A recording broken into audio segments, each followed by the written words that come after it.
Moscow ने Iran में doomsday plane भेज दिया है। ये बेहद खतरनाक प्लेन माना जाता है। इसे कयामत का विमान भी कहा जाता है।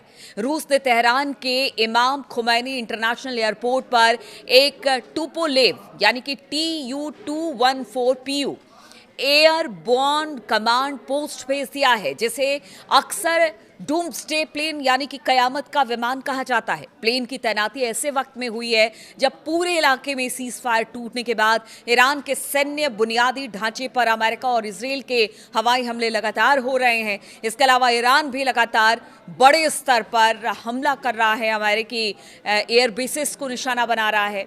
बड़े स्तर पर modified Tupolev TU-214 Russia special flight squadron द्वारा ऑपरेट किया जाता है और इसमें एडवांस सुरक्षित कम्युनिकेशन और कमांड सिस्टम लगे होते हैं। ये प्लेन सीनियर अधिकारियों को बहुत ज्यादा खतरे वाली स्थिति में भी हवा से ही सरकारी कामकाज और सैन्य अभियानों में तालमेल बिठाने में मदद करता है। और ऐसे में जब ईरान की स्थिति लगातार वहां पर हमले हो रहे हैं तो कहा यह जा सकता है कि ऐसी स्थिति में ये डूम्सडे जो विमान है वो काफी ज्यादा मददगार होने वाला है।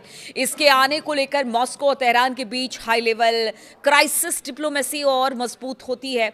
रणनीतिक सहयोग के संकेत के तौर पर भी इसे देखा जा रहा है। देखिए, 13 तारीख को बताया जा रहा है कि ये एयरपोर्ट पर उतरा है डूम्सडे विमान जो है रूस का, और अब जाकर ये खबर सामने आई है। हालांकि देखिए, इसमें कहा यह जा रहा है कि अब आगे की स्ट्रेटेजी क्या है रूस और ईरान की नहीं पता, लेकिन अगर ये विमान उतर रहा है अगर ईरान पर, ईरान की धरती पर, तो फिर जानकारों का कहना है कि भले ही इस कदम का मतलब ये नहीं है कि रूसी सैनिक लड़ाई में शामिल हो रहे हैं, लेकिन ये वॉशिंगटन के लिए ताकत का एक बड़ा संकेत माना जा रहा है। रूस ईरान के साथ करीबी तौर पर जुड़ा हुआ है और बड़े लेवल पर मदद करने के लिए ये तैयार दिखाई दे रहा है।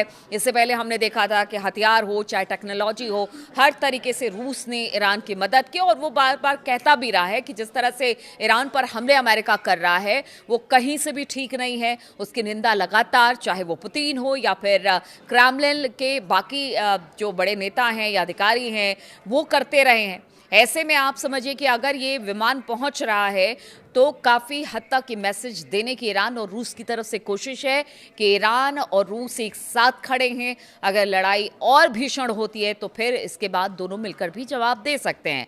देखिए, सेकंड 80 एयरक्राफ्ट में कॉकपिट की विंड स्क्रीन और सीधे बाहर देखने वाले साइड पैनल होते हैं। बताया जा रहा है कि जो इसकी खासियत है, खबरों के मुताबिक ईरान में रूस के TU-214U एयरबोर्न कमांड पोस्ट को तैनात करने का मकसद जबरदस्त जिस तरह से सैन्य हमले हो रहे हैं ईरान में, उस दौरान एक सुरक्षित मोबाइल हेडक्वार्टर और इनक्रिप्टेड कम्युनिकेशन हब मुहैया कराना है।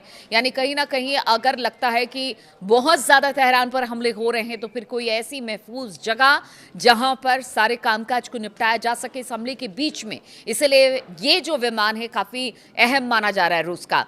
ये मॉस्को और ईरान के नेतृत्व के बीच गहरे रणनीतिक तालमेल और हाई लेवल संकट कूटनीति का संकेत भी हो सकता है। इससे रूस और ईरान के सीनियर अधिकारी बिना किसी के सुने या पकड़े गए यानी कि इंटरसेप्ट के बिना ही सुरक्षित रूप से गोपनीय बातचीत कर सकते हैं।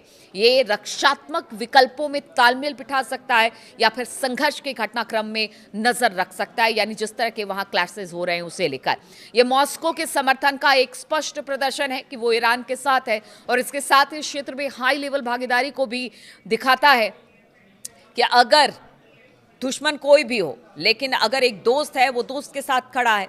दुश्मन के पहले हमले में जमीन पर बने कमांड सेंटर नष्ट भी हो जाए तब भी कहा जा रहा है कि जो ये डूम्सडे विमान है, एयरक्राफ्ट है, वो परमाणु हथियारों के कमांड और कंट्रोल को संभाल सकता है। कुछ लोगों ने इस एयरक्राफ्ट को मिलिट्री कम्युनिकेशन का स्विस आर्मी नाइफ यानी कि हर काम में माहिर कहा है। ये एयरक्राफ्ट बहुत ज्यादा फिजिकल सिक्योरिटी और मजबूती देता है। ये बहुत खास तरह के एयरक्राफ्ट होते हैं जिन्हें बनाना और उनका रखरखाव करना महंगा होता है। किसी भी राष्ट्रपति को ऑपरेशन के लिए इनमें बैठने का मौका नहीं मिला है। 9/11 के आतंकी हमले के बाद भी राष्ट्रपति जॉर्ज डब्ल्यू बुश ने E-4B के बजाय VC-25A एयरफोर्स 1 में रहना पसंद किया था। आज तक जो चीन के पास ऐसा कोई एयरक्राफ्ट नहीं है, और इसी तरह शायद भारत को भी इसकी जरूरत नहीं है, क्योंकि ज्यादातर देशों में कमांड की जो चेन और युद्ध की अनिश्चितता के बीच फैसला लेने का सिस्टम होता होता है वो पहले से मौजूद है। तो आप देखिए, अगर ये डूम्सडे विमान अगर वहां पर उतरा है, कहते हैं इसका परमाणु हथियार का इस्तेमाल हो तो भी इस पर असर नहीं पड़ता है, साथ ही मिसाइलों के हमले हो तो भी इस पर असर नहीं पड़ता है, साथ ही अगर किसी तरह से स्थिति और खराब होती है तो फिर रूस और ईरान का कम्युनिकेशन भी होगा। जो यहाँ के बड़े नेता है वो इसमें सुरक्षित बैठ सकते हैं, यहाँ से पूरा कामकाज चल सकता है। इसलिए अब सबकी नज़र इस डूम्सडे विमान को है कि अगर ये ईरान की धरती पर उतरा है तो इसके पीछे का मकसद क्या है। मकसद तो ईरान और रूस ने साफ कर दिया है कि मकसद एक दूसरे की दोस्ती, एक दूसरे की रक्षा करना है, एक दूसरे के हितों की रक्षा करना है। लेकिन अब ये कहीं ना कहीं अमेरिका के लिए संकट की बात है कि अगर डूम्सडे आया है तो फिर यहाँ पर जिस तरह से कहा जा रहा है कि बार बार पूछा जाता है कि कहीं क्रेमलिन या फिर पुतिन की तरफ से या रूस की तरफ से तो हथियार सप्लाई नहीं हो रहा है, या फिर बहुत अलग तरीके का जेस्चर होता है। लेकिन इस बार विमान तो उतरा है, लेकिन एक्सपर्ट भी बता रहे हैं कि विमान उतरने का ये मतलब नहीं होता है कि आप डायरेक्ट सैनिक वहाँ पर भेज दे रहे हैं या ईरान की सेना के साथ लड़ रहे हैं। लेकिन इसके मतलब एक तरह से एक संकेत देने की कोशिश है कि अमेरिका भी चेत जाए कि रूस ईरान के साथ है और जब भी ज़रूरत पड़ेगी रूस ईरान के साथ ही खड़ा रहेगा।